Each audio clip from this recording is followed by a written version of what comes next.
আজকে আমার আলোচনার বিষয় শেষ বিদায়ের ঘণ্টা বেজে গেছে ডক্টর মোহাম্মদ ইউনূসের।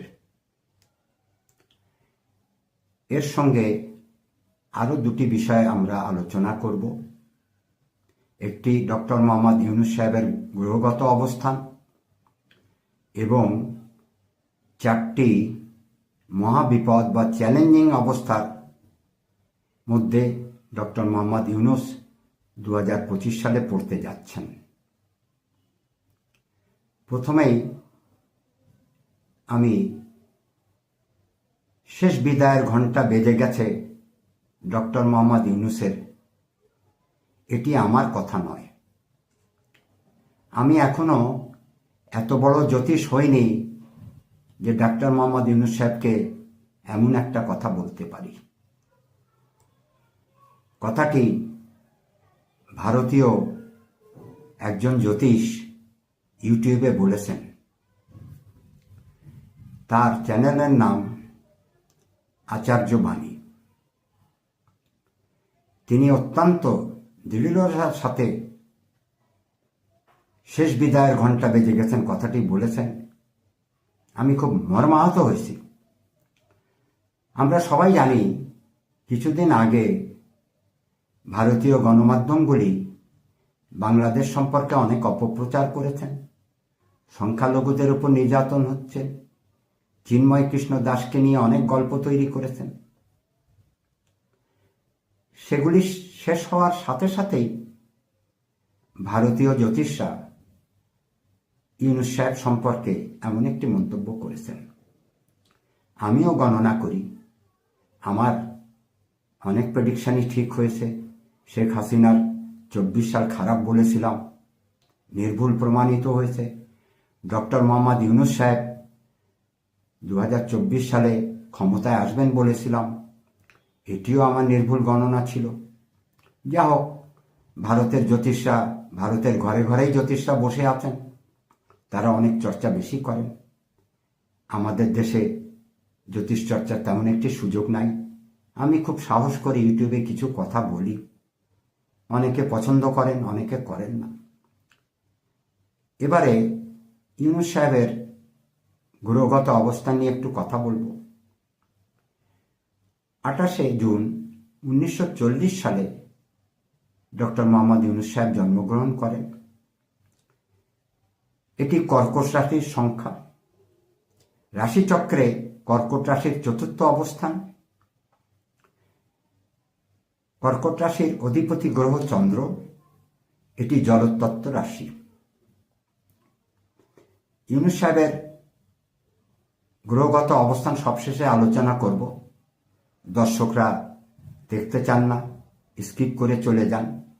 মূল কথাগুলি আগে বলে নিই। যে কয়েকটি চ্যালেঞ্জ 2025 সালে ইউনূস সাহেবকে মোকাবেলা করতে হবে সেটির বিষয়ে কথা বলবো। 2025 সাল 9 সংখ্যার বছর।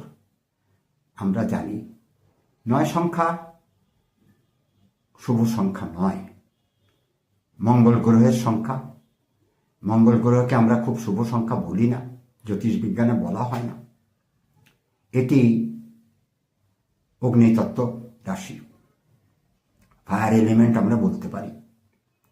2025 সালে বাংলাদেশে অনেক অগ্নিকাণ্ড ঘটার সম্ভাবনা আছে। 1, 2, অত্যাধিক গরম পড়বে। অন্যান্য বছরগুলির তুলনায় 2025 সালে অস্বাভাবিক গরমের সম্মুখীন আমাদের হতে হবে, যে কারণে আমাদের পর্যাপ্ত বিদ্যুৎ দরকার। ফ্যান চলবে, এসি চলবে। অন্তর্বর্তীকালীন সরকারের উপদেষ্টাদের দৃষ্টি আকর্ষণ করে বলছি, তারা যেন এসব বিষয়ে সতর্ক থাকেন। এপ্রিল মাসে 7 এপ্রিল থেকে 15 এপ্রিলের মধ্যে প্রচণ্ড ঝড় বৃষ্টি হওয়ার সম্ভাবনা আছে।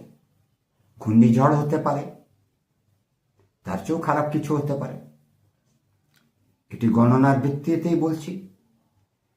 এমন হতে পারে যে 6-7 দিন বৃষ্টির কারণে আমরা বাড়িঘর হতে বেরোতে পারবো না। জলাবদ্ধতার সৃষ্টি হবে, পানিতে ডুবে যাওয়ার একটা সম্ভাবনা দেখা যায়। এরপরে আরেকটি বিষয় আপনাদেরকে সতর্ক করব। জুলাই মাসের পরে আগস্টের কাছাকাছি আমাদের দেশে কিছু মহামারীর সম্ভাবনা দেখা যায়। আমরা জানি 2020 সালে করোনার কারণে আমাদের কি ভয়াবহ পরিস্থিতি হয়েছিল। 25 সালেও আমরা কিছু মহামারীর সম্ভাবনা দেখি। খাদ্যশস্যের ঘাটতি আগস্টের পরে লক্ষণীয়। সুতরাং সরকারকে খাদ্যশস্য মজুত রাখতে হবে যাতে দেশের মানুষ কষ্ট না পায়।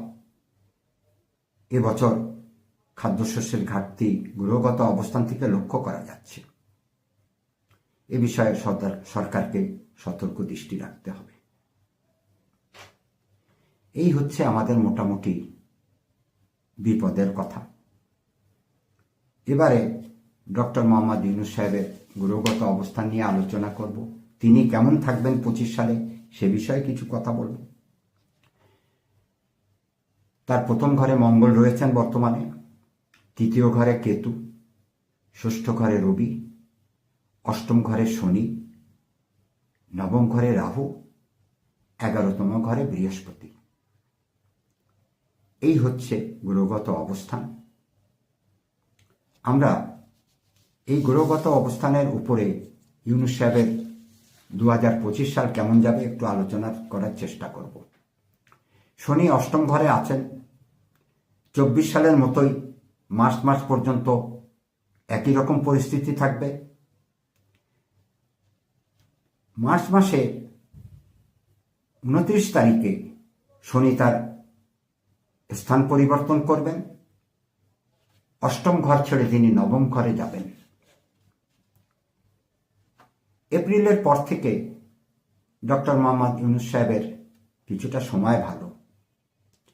একটা জিনিস আমাদেরকে মনে রাখতে হবে, ইউনূস সাহেবের ব্যক্তিগত গ্রহগত অবস্থান আর বাংলাদেশের গ্রহগত অবস্থান কিন্তু এক কথা নয়। ইউনূস সাহেবের সময় ভালো যাবে, অপরদিকে আমি বলেছি বাংলাদেশে এপ্রিল মাসে ঝড় বৃষ্টি হবে। গণনা একটি জটিল জিনিস, গণনা করতে অনেক সময় দিতে হয়, অনেক পরিশ্রম করতে হয়। যা হোক, এপ্রিল মাসে ইউনূস সাহেবের ব্যক্তিগত ছকে তার সময় ভালো। 13 জুলাই থেকে 28 নভেম্বর পর্যন্ত শনির অ্যাক্টোগেট থাকবেন। বৃহস্পতি একটি শুভ গ্রহ, তিনি বর্তমানে 11 নম্বর ঘরে আছেন, একাদশ ঘরে আছেন। তিনি 14 মের পরে 12 নম্বর ঘরে প্রবেশ করবেন। এ সময় ডক্টর মোহাম্মদ ইউনূস সাহেবের প্রাপ্তি যোগ রয়েছে। রাজনীতি, অর্থনীতি সবগুলোই ভালো, শুভ ফল দেবেন। তিনি কাজকর্মে সফলতা পাবেন। তার জীবনে যে মেঘের ঘনঘটা ছিল, নানা রকম অপবাদ ছিল, কথাবার্তা হচ্ছিল, এগুলি সবই কেটে গেছে। যেটুকু এখনো মানুষ সমালোচনা করছেন, রাজনৈতিক দলগুলি ভালো মন্দ বলছেন, সেগুলি আস্তে আস্তে কমে আসবে। তবে এই সময় জুলাই আগস্টের সময় ইউনূস সাহেবকে নানা সমস্যার সম্মুখীন হতে হবে, যে বিপদের কথাগুলি আমরা আগে বলেছি। রাহু নবম ঘরে আছেন, তিনি স্থান পরিবর্তন করবেন 18 মেতে। 18 মে তিনি নবম ঘর থেকে অষ্টম ঘরে আসবেন, শুভ ফল দেবেন। ভুলভ্রান্তি যেগুলি হচ্ছিল, মানসিকভাবে বিপর্যস্ত ছিলেন ইউনূস সাহেব কিছুটা সময়, অষ্টম ঘরে রাহু আসার পরে এগুলি কমে যাবে। কেতু তৃতীয় ঘরেই ছিলেন, তৃতীয় ঘরেই থাকবেন, বছর জুড়েই থাকবেন। কেতু আমাদের ইউনূস সাহেবকে খুব সমস্যা করবেন না, তবে এই সময় দেশের পরিস্থিতি, আবহাওয়া খারাপ থাকবে। যা হোক, সংক্ষেপে এইটুকুই আলোচনা আজকে করলাম। আগামী ভিডিও দেখার অনুরোধ রইল। আপনাদের সকলকে ধন্যবাদ।